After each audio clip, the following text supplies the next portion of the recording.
Assalamualaikum warahmatullahi wabarakatuh. Perkenalkan, nama saya Haryanti Dwi Rukmananda Safitri dengan nomor NIM 205221244. Di sini saya ingin mempresentasikan hasil kerja saya dengan judul pendekatan ilmu hadis. Pengertian hadis dan ilmu hadis. Hadis secara etimologi ialah ism, kata benda dari al-tahdis yang memiliki arti pembicaraan. Jadid atau baru, qorib yang berarti dekat, dan khobar yang berarti warta berita. Sedangkan secara epistemologis, hadis dipandang oleh mayoritas umat Islam sebagai sumber ajaran Islam kedua setelah Al-Quran. Dikarenakan hadis merupakan bayan atau penjelasan terhadap ayat-ayat Al-Quran yang sifatnya masih mujmal atau global, am atau umum. Sedangkan dalam istilah hadis ialah segala berita yang berasal dari Nabi Muhammad SAW berupa ucapan, perbuatan, dan takrir atau persetujuan Nabi Muhammad SAW serta penjelasan sifat-sifat Nabi Muhammad SAW secara mutlak tanpa batas. Yang kedua, ilmu hadis.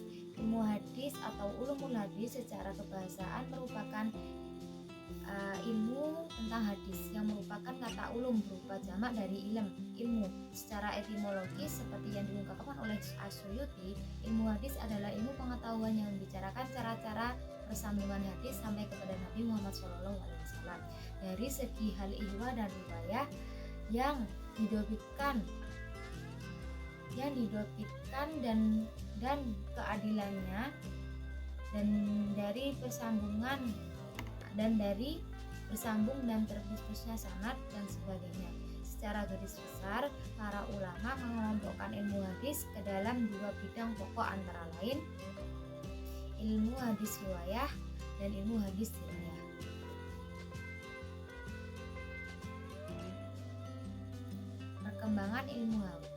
Perkembangan awal ilmu hadis. Di zaman Rasulullah SAW masih hidup, hadis belum mendapatkan pelayanan dan perhatian sepenuhnya seperti halnya Al-Quran pada masa itu.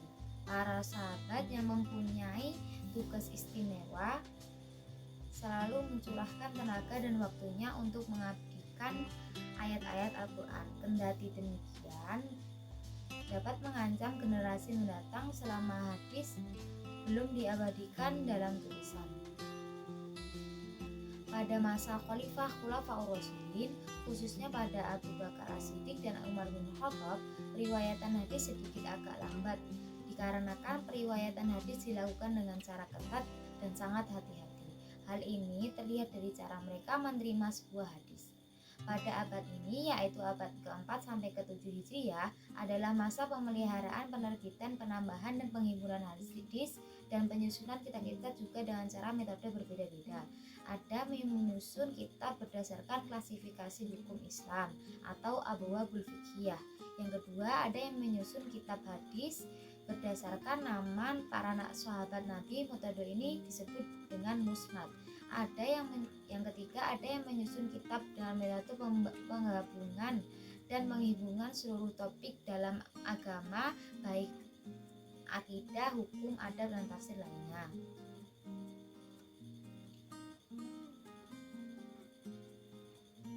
Pendekatan dalam ilmu hadis. Pendekatan yang pertama, pendekatan linguistik atau bahasa.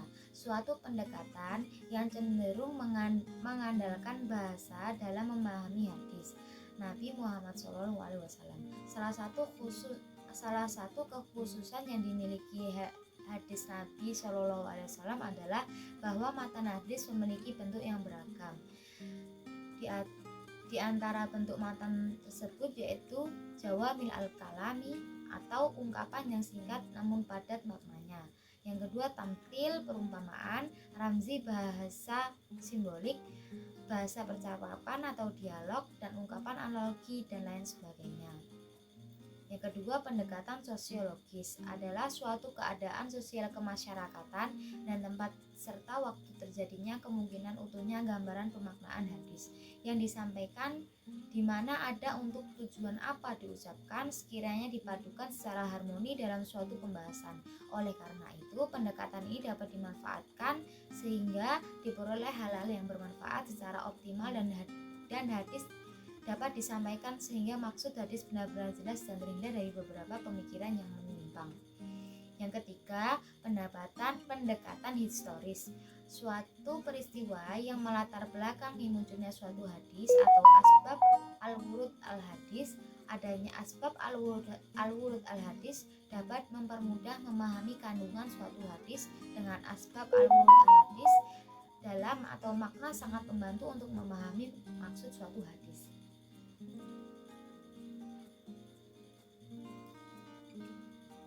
Unsur-unsur pokok dalam ilmu hadis. Sanad.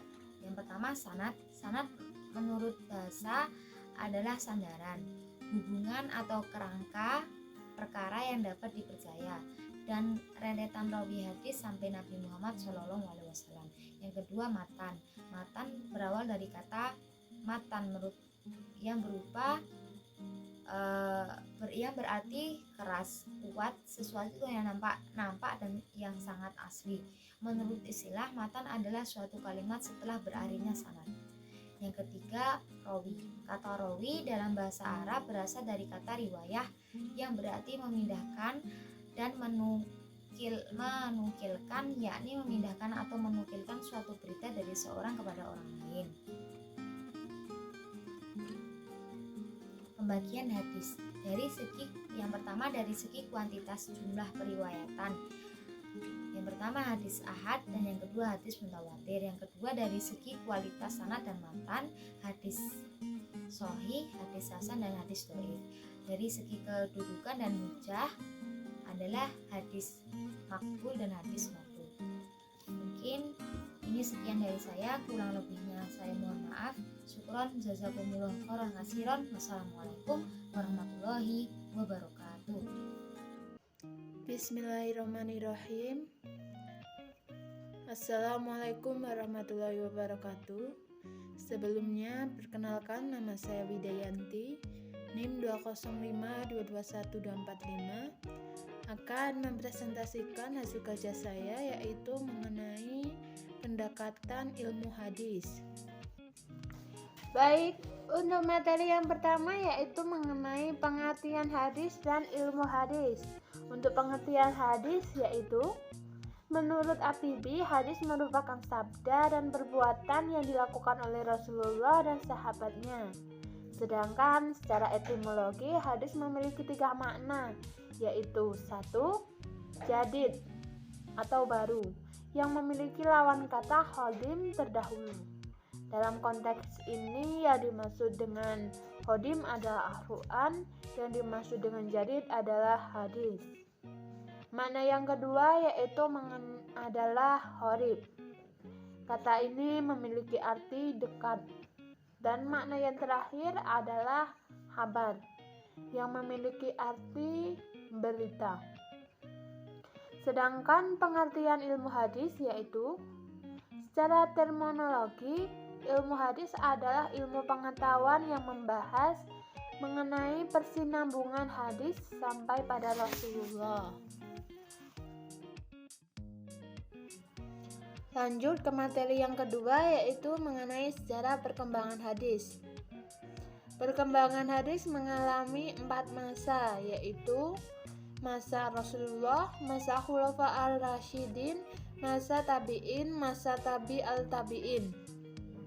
Pada masa Rasulullah sering disebut dengan asar al-wahyi wa al-takwin, atau masa di mana awal munculnya hadis. Pada masa ini Nabi menyampaikan wahyu menggunakan 3 cara, yaitu melalui kata-kata Rasulullah, melalui media tulis, dan yang terakhir melalui praktek. Dan yang kedua, masa Khulafa al-Rasyidin. Masa ini dimulai tahun 11 Hijrah sampai 40 Hijrah. Masa ini memiliki dua sebutan nama, yaitu masa sahabat dan masa pembatasan wilayah. Pada masa ini, hadis belum dihimpun seperti sekarang. Hal ini dikarenakan beberapa faktor, antara lain sebagai berikut. Yang pertama, umat Islam agar lebih fokus terlebih dahulu terhadap Al-Quran. Yang kedua, hadis sudah tersebar luas yang dibawa oleh para sahabat Nabi yang bepergian.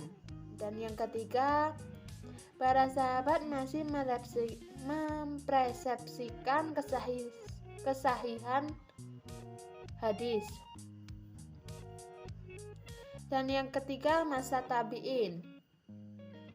Masa ini merupakan masa di mana hadis sudah mulai dikumpulkan. Dan yang terakhir yaitu masa al-tabi'in. Masa ini merupakan masa tabi'in yang paling akhir. Pada masa ini hadis sudah mulai dikelompokkan sesuai dengan pembahasannya masing-masing. Unsur pokok dalam hadis. Dalam hadis terdapat 3 unsur, yaitu matan, sanad, dan rawi. Pengertian matan yaitu kalimat terakhir pada sanad, sedangkan sanad merupakan sandaran dari hadis tersebut. Dan yang terakhir, rawi adalah orang yang meriwayatkan hadis tersebut. Macam-macam ilmu hadis. Ilmu hadis dibedakan menjadi 2, yaitu ilmu hadis riwayah dan ilmu hadis dirayah. Pada ilmu hadis riwayah memiliki pengertian yaitu suatu ilmu yang menukik segala sesuatu yang disandarkan kepada Nabi, baik perkataan, perbuatan, tahril maupun sifatnya. Objek dari ilmu ini yaitu pada diri pribadi Nabi. Sedangkan ilmu hadis dirayah adalah suatu ilmu yang berisi undang-undang atau kaidah-kaidah untuk mengetahui keadaan sanad dan matan. Nama lain dari ilmu ini adalah ilmu usul al-hadis, ulun al-hadis, mustalah al-hadis. Objek dari ilmu ini yaitu berupa sanad, matan, dan rawi yang dilihat dari sudut pandang diterima atau ditolaknya suatu hadis. Perbedaan dari kedua hadis ini yaitu terlihat pada fungsi atau faedah kedua hadis ini. Untuk fungsi hadis ilmu hadis riwayah adalah menghindari adanya salah kutip terhadap apa yang disandarkan kepada Nabi. Sedangkan hadis ilmu dirayah adalah untuk mengetahui nilai dan kriteria atau kualitas hadis tersebut. Cabang-cabang ilmu dalam hadis. Terdapat 6 cabang ilmu dalam hadis, yaitu ilmu rijail hadis, ilmu jarwat ta'dil, ilmu ilai hadis, ilmu nasik al-masuk, ilmu asbab urut al-hadis, dan yang terakhir ilmu talfihi hadis. Untuk ilmu yang pertama yaitu ilmu rijail hadis adalah suatu ilmu yang membahas tentang parawi hadis, baik itu sahabat Nabi, para tabi'in, dan para rawi lainnya. Dan yang kedua yaitu ilmu jarwat ta'dil adalah suatu ilmu yang membahas tentang pencatatan para rawi. Biasanya pencatatan-pencatatan ini menjelaskan tentang keadaan yang tidak baik agar orang tidak dapat terpedaya oleh riwayat tersebut. Dan yang ketiga adalah ilmu ilai hadis, adalah ilmu yang dapat menerangkan sebab akibat adanya hadis tersebut. Lanjut ke cabang hadis berikutnya yaitu ilmu nasik al-masuk. Ilmu ini berisi tentang hadis-hadis yang sudah dimasukkan. Dan yang kelima Ilmu asbab urut al-hadis adalah ilmu yang membahas mengenai alasan-alasan mengapa Nabi menurunkan sabda-sabdanya. Dan yang terakhir adalah ilmu talfiqih hadis adalah ilmu yang membahas mengenai bagaimana cara mengumpulkan hadis-hadis yang berlawanan isinya. Metode-metode pendekatan dalam studi hadis. Terdapat dua metode dalam pendekatan studi hadis, yaitu metode pendekatan historis dan metode pendekatan sosiologi. Dalam metode pendekatan historis memiliki pengertian yaitu kata historis berasal dari bahasa Yunani yang memiliki makna bahwa segala sesuatu yang berkaitan dengan manusia sejak dari lahir hingga ia meninggal yang berhubungan dengan suatu kejadian. Sedangkan pengertian dari metode pendekatan sosiologi adalah suatu ilmu yang mempelajari tentang struktur sosial dan proses-proses sosial termasuk perubahan sosial masyarakat. Sekian presentasi dari saya. Apabila ada salah kata dalam penyampaian, mohon maaf. Assalamualaikum warahmatullahi wabarakatuh. Perkenalkan, nama saya Vindi Indah Fitri, NIM 205221246 dari kelas Akuntansi Syariah 3G. Di sini saya akan mempresentasikan mengenai pendekatan hadis. Hadis dan pemahaman hadis. Hadis merupakan sumber pokok ajaran Islam yang kedua setelah Al-Quran. Untuk memahaminya secara mendalam dibutuhkan kajian dengan metode dan pendekatan agar mampu mengetahui maksud dari sebuah hadis tersebut. Pemahaman adalah proses atau cara perbuatan dalam memahami atau memahamkan. Metode pemahaman hadis adalah cara yang ditempuh seseorang untuk memahami hadis. Pembagian hadis dari segi kualitas, sanad, dan matan. Yang pertama, hadis syahih. Hadis syahih yaitu hadis yang sah. Hadis syahih didefinisikan oleh Ibnu As-Salah, yaitu hadis yang disandarkan kepada Nabi SAW yang sanadnya bersambung, diriwayatkan oleh perawi yang adil dan dhaubit, hingga sampai akhir sanad tidak ada kejanggalan dan tidak berilat. Yang kedua yaitu hadis hasan. Pengertian hadis hasan menurut pendapat Ibnu Hajar yaitu hadis yang dinukilkan oleh orang yang adil, yang kurang kuat ingatannya, yang mutasil sanadnya, tidak cacat dan tidak ganjil. Hadis hasan hampir sama dengan hadis sahih. Bedanya hanya mengenai hafalan, di mana hadis hasan rawinya tidak kuat hafalannya. Yang ketiga yaitu hadis dhaif. Kata dhaif merupakan bahasa yang berarti lemah, sebagai lawan dari qawi yang kuat.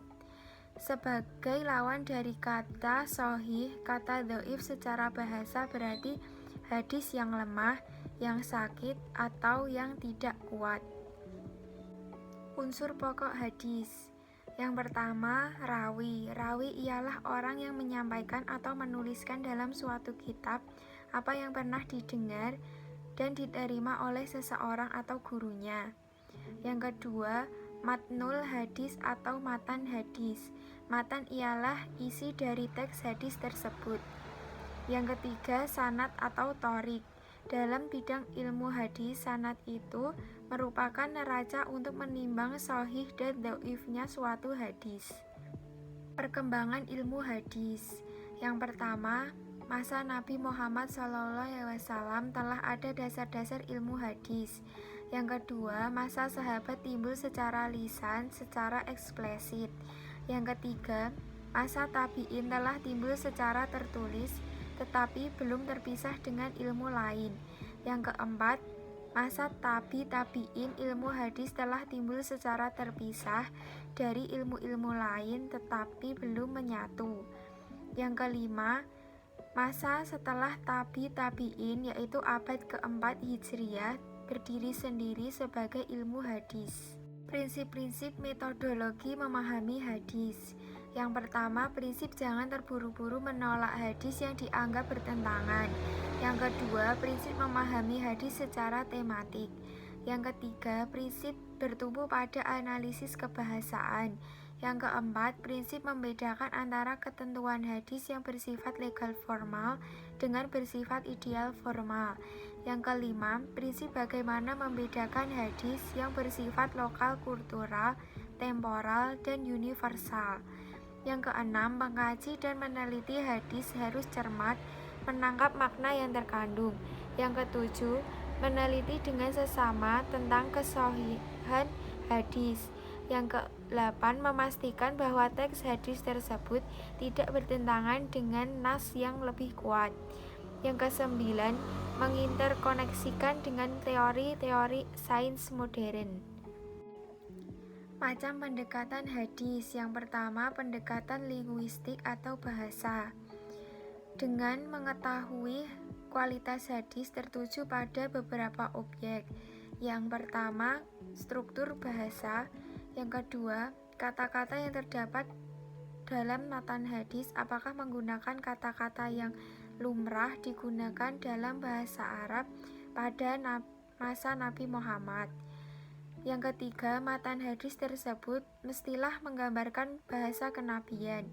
Yang keempat, menelusuri makna kata tersebut ketika diucapkan oleh Nabi SAW sama maknanya yang dipahami oleh pembaca atau peneliti.